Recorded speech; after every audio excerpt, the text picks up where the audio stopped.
Bonjour à tous, dans cette courte vidéo, nous allons aborder le rôle du transpondeur qui équipe nos aéronefs. Nous aurons deux parties associées à cette vidéo. Dans la première partie, nous allons aller à la rencontre de Maxime du département ATM à l'ENAC Toulouse, qui va nous montrer à quoi ressemble l'écran utilisé par un contrôleur aérien. Et dans une seconde partie, nous irons à l'Aéroclub de l'Hérault où Xavier Berthaud nous attend pour nous présenter le transpondeur, son utilisation et les principaux codes que vous devrez connaître pour préparer l'examen du BIA. Très bonne émission à tous.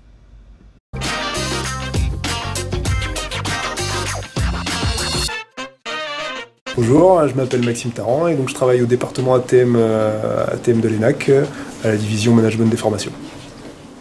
Alors moi je vais vous présenter une interface utilisée par les contrôleurs aériens, notamment en approche, et vous présenter un peu le trafic réel et du vocabulaire un peu basique qui va vous aider un peu à comprendre la suite de la visite quand vous allez vraiment rentrer dans le cœur des métiers du contrôle aérien. Donc là, pour vous situer géographiquement, je pense que vous avez tous reconnu le sud-ouest de la France, donc la frontière espagnole, le pourtour méditerranéen, les fjords de la Gironde, et on est centré effectivement sur l'aéroport de Toulouse-Blagnac qui est ici. Alors, là je vais faire appel en fait à un radar, le radar de Hoche, qui va nous afficher de manière brutale en fait ce que le trafic actuel au-dessus de la France, enfin au-dessus du sud-ouest de la France. Voilà, donc ça, c'est ce qui est détecté par le radar de Hoche, et ce que vous voyez un peu, c'est tous les avions qu'il y a en l'air détectés par le radar de Hoche, au moment où je vous parle. Donc vous voyez différentes couleurs, vous voyez différentes indications, hein. Vous pouvez m'interrompre pour me poser des questions. Typiquement, là, quand vous voyez du para, ce sont des largueurs de parachutistes, d'accord, sur des terrains. Voilà, c'est une indication visuelle qui est en fait assez rapide. Donc ça, c'est une information qui est brutale et qui est, vous voyez, très dense. C'est pas une utilisation pour un contrôleur aérien en standard pour travailler. Là, on est du sol à illimité sur une très grande surface. C'est pas ce qui va être utilisé par un contrôleur aérien pour travailler. Par contre, c'était pour vous montrer un peu ce qui se passait. Là, on est samedi, il est 12h30. C'est pas en vacances scolaires, c'est pas forcément une heure de pointe. Il y a du trafic, mais il n'y en a pas non plus énormément.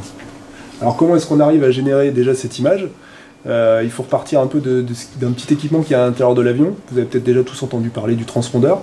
Donc, le transpondeur, c'est un petit équipement qui est dans chaque avion, qui à partir du moment où il est mis en marche, on va pouvoir lui ajouter un code qui va de 0 à 7. Il y a 4 chiffres de 0 à 7 qui permettent de l'identifier. Et la petite antenne qui est associée à cet équipement permet d'émettre, donc, par exemple, si le contrôleur seul lui a affecté le code 1, 2, 3, 4, et ben, il va émettre 1, 2, 3, 4 systématiquement tant qu'il est mis en marche. Sur le territoire français, la France elle a des radars qui sont implantés un peu partout et qui permettent de chaque point de l'espace aérien de détecter, en fait, d'être vu. Chaque point de l'espace aérien est vu par 4, 5, 6, 8 radars en fonction de la portée. Et ce code transpondeur qui est émis par l'appareil, bah, du coup, il est récupéré par le radar. Là, par exemple, si on prend l'exemple, on a le 7617 ici, là, donc, qui est vu par le radar de Hoche que j'ai sélectionné. Et donc, du coup, bah, cette information, elle est enregistrée par le radar, elle est transmise via les réseaux, il y a du traitement, du filtrage, et elle peut être projetée sur l'écran du contrôleur aérien. Donc là, c'est de manière assez brutale, hein, comme je vous ai dit. Ensuite, ce code à 4 chiffres qui a été attribué, il y a eu de limitations, c'est-à-dire qu'on s'est rendu compte il y a quelques années que juste un code à 4 chiffres pour identifier un avion, c'était pas suffisant. Maintenant, les avions de ligne notamment, ils ont des transpondeurs qu'on appelle mode S, c'est-à-dire que l'avion, au départ, il va rentrer non seulement un code à 4 chiffres, mais il va aussi, surtout, rentrer son indicatif. L'indicatif, c'est ce par quoi on va pouvoir discuter entre le contrôle aérien et le pilote qui est dans son avion. Cet indicatif, il va l'écrire dans ce qu'on appelle un plan de vol. Le plan de vol, grosso modo, c'est un contrat. C'est un contrat que la compagnie aérienne prend, que le pilote prend avec les services du contrôle. Il a besoin des services du contrôle pour aller d'un point A à un point B. Et on va lui rendre ce service, et pour la base de ça, c'est un contrat. Et ce contrat plan de vol, c'est quoi? C'est le terrain de départ, le terrain d'arrivée, l'indicatif, le type avion, la route, ma vitesse, mon altitude, globalement, si je résume. C'est un peu ces informations-là. Comme il a un indicatif qu'il va rentrer dans son transpondeur, et qui va émettre, et qui est vu par un radar, ben on fait le lien avec le plan de vol qui est en machine, qui est dans les ordinateurs. Donc bah tiens, j'ai détecté ici cet AFR GK là, ici, j'arrive à le détecter par le radar, mais j'ai aussi un plan de vol à FRGK dans ma machine. Bah, du coup, je vais faire le lien entre les deux. Du coup, le contrôleur aérien, il va avoir accès, on a fait ce qu'on appelle la corrélation, il va pouvoir avoir accès à toutes les informations du plan de vol, c'est-à-dire le contrat qu'il a signé avec les services du contrôle. Alors si on prend un affichage qui est un peu plus agréable, on se sent sur Toulouse-Blagnac, vous voyez déjà donc différentes couleurs. Donc le jaune pâle correspond à des avions en transit qui ne vont pas intéresser au départ comme à l'arrivée la région toulousaine. Donc cet AFR GK, comment est-ce qu'il est représenté? Vous voyez donc le petit rond qui est là, c'est vraiment la position détectée par le radar, par les radars.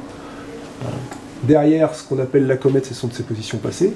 Et ensuite, on a un petit outil qui est affiché là, c'est sa projection à 2 minutes. C'est le vecteur vitesse, c'est-à-dire que là, dans 2 minutes, s'il ne touche à rien, je sais que l'avion il sera dans cette position-là. Et donc c'est très intéressant pour le contrôle, pour la gestion du trafic. Donc on a vu son indicatif qui était affiché en première ligne. Et puis là, on avait une deuxième ligne. Qu'est-ce qu'on voit? On voit 255 en fait. 256 maintenant, c'est son altitude au niveau de vol. Donc là, en pied, on est à en centaines de pieds. On est à 25 800, 26 100. Et pourquoi ça n'arrête pas de s'incrémenter? Parce que on voit la petite flèche de tendance à côté qui montre qu'il est en montée. On a ensuite une grande lettre là, le grand M, qui correspond en fait à sa catégorie de turbulence. Chaque avion, à partir du moment où il y a la création d'un avion, il a une certaine dangerosité par rapport au déplacement de la masse d'air qu'il génère sur son passage. Et donc on les a tous catégorisés, effectivement, ils sont tous catégorisés, et on a une réglementation qui nous impose de mettre une certaine distance entre deux avions. Vous imaginez bien que si je mets un A380 devant un petit avion, il faut que je respecte une certaine distance, parce que s'ils sont à la même altitude, notamment, il va récupérer justement les turbulences de l'A380. Donc on met, par exemple, typiquement, on met plus de 10 km entre les deux. On va mettre plus de 10 km entre les deux à la même altitude. À côté, on voit 4 et 2 pour cet avion. Qu'est-ce que c'est? En fait, c'est sa vitesse en dizaines de nœuds. Donc là, il est à 420 nœuds. Globalement, il est à 700 km/h. Comme il a un plan de vol, on va pouvoir enrichir son affichage et accéder à d'autres informations. Le 1000, là, c'est son code transpondeur. Donc comme je vous ai dit, là, les transpondeurs qui sont maintenant modestes, il a mis son indicatif et il a aussi mis son code à 4 chiffres. On a le type avion, c'est un A319. On a répété la catégorie, et derrière, on a quoi? On a LFBP, LFPO. Donc c'est départ-destination. Tous les terrains dans le monde sont codés par des codes à 4 lettres. On s'est réparti un peu, on a découpé le monde en fait par région. Par exemple, pour la lettre L, c'est généralement ce qui se passe autour de l'Europe. Pour la France, on a pris la lettre F. Et du coup, un terrain français, c'est code généralement en LF. Puis là, on voit BP, en fait, c'est Pau. Ce terrain, donc là, cet avion, il est parti du terrain de Pau. Et là, on voit LFPO. LFPO, c'est Paris-Orly, en fait. Donc cet avion fait Pau-Orly. C'est pas les mêmes codes que le code IATA. Le code IATA n'est pas sur 4 lettres, je crois que c'est sur 3. Ouais. Pourquoi? J'en ai aucune idée. Ah, c'est pas les mêmes codes que dans les aéroports Non, ce qu'on a par exemple sur nos étiquettes bagages ou des choses comme ça. J'utilise des codes, mais je comprends rien, quoi. Enfin, c'est pas du tout les mêmes. Une minute, ok. Et alors, si on se focalise un peu plus sur Blagnac. Oui, comme je sais pas. Enfin, c'est non, mais voilà, Qu'est-ce qu'on a? Qu'est-ce qu'on voit apparaître là? On est vraiment centré sur Toulouse-Blagnac. Les deux traits jaunes que vous voyez là, ce sont les deux pistes de l'aéroport en fait. Elles sont vraiment matérialisées. Et au niveau des couleurs, qu'est-ce qu'on voit apparaître? En fait, le bleu là, le bleu foncé, indique au contrôleur immédiatement que ce sont des arrivées Blagnac. Lui, il sait que là, tout ce qui va être en bleu foncé sont des arrivées Blagnac. Et si je vais derrière chercher, effectivement, je regarde là et je vois LFBO, effectivement. Là, si je vais chercher, hop, LFBO. Donc là, j'ai même pas besoin de chercher, le contrôleur, il sait visuellement, il a un tri qui se fait tout seul. Il sait que ces avions-là, ce sont des arrivées Blagnac. Et en rose, alors là pas en rose pâle, mais en rose foncé, là j'en ai pas pour l'instant, ce sont des départs. Et là, j'en ai pas pour le moment. Et ce qu'on voit en rose pâle, par contre, ou en bleu pâle, ce sont des départs ou des arrivées, mais de terrains satellites de Toulouse. Alors, des terrains satellites, c'est des voisins de Toulouse-Blagnac, du style Lasborde, Carcassonne, Muret. Donc le transpondeur, c'est un instrument qui est ici. Le contrôleur, lorsqu'on va vouloir décoller ou lorsqu'on arrive dans son espace, va nous donner un code. Donc par exemple, s'il nous donne le transpondeur 5402, donc 5402, et je mets le transpondeur sur Alt. Si le contrôleur ne me voit pas très bien, je vais appuyer sur ce bouton qui indique ident, et là à ce moment-là, l'ident s'affiche, et le transpondeur va flasher sur le radar du contrôleur. le sol Juliette India, bonjour. Juliette India, bonjour. Juliette India au parking de l'Héron, on souhaiterait faire quelques évolutions sur Whisky Sierra Fox 2000. Reçu Juliette India, le transpondeur 5414, vous voulez pas en attente, Lima unité. 5414 et en route Lima unité, Juliette India. Le code que nous avons ici permet de voir les avions du sol jusqu'à environ 2500 pieds. Mais si on veut être vu de partout, il y a un code VFR particulier qui est le code 7000. Alors nous avons notre petite touche ici, j'appuie sur 7000 et je vois notre 7000 qui est affiché et le contrôleur va voir une indication 7000 sur son écran. Alors les codes de sécurité, pour nous, l'aviation légère, le principal, c'est le code de détresse générale qui est 7700.